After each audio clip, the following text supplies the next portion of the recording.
Daily page Ulhasnagar, हमारी खबरें हमारी पहचान। मुंबई में भारी बारिश के कारण रेलवे सेवाएं बाधित है।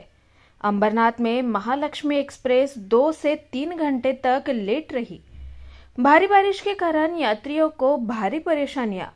मुंबई में हो रही तेज बारिश के कारण आज महालक्ष्मी एक्सप्रेस अंबरनाथ स्टेशन पर 2 से 3 घंटे खड़ी रही, जिस कारण ट्रेन में प्रवास कर रहे यात्रियों को काफी परेशानियों का सामना करना पड़ा।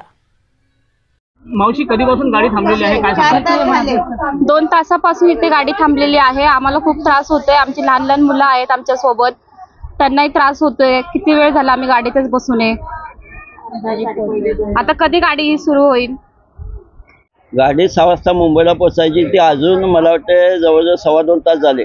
अंबरनाथ मध्येच गाडी आहे। काय सांगायला प्रवासांच्या संदर्भात आपण?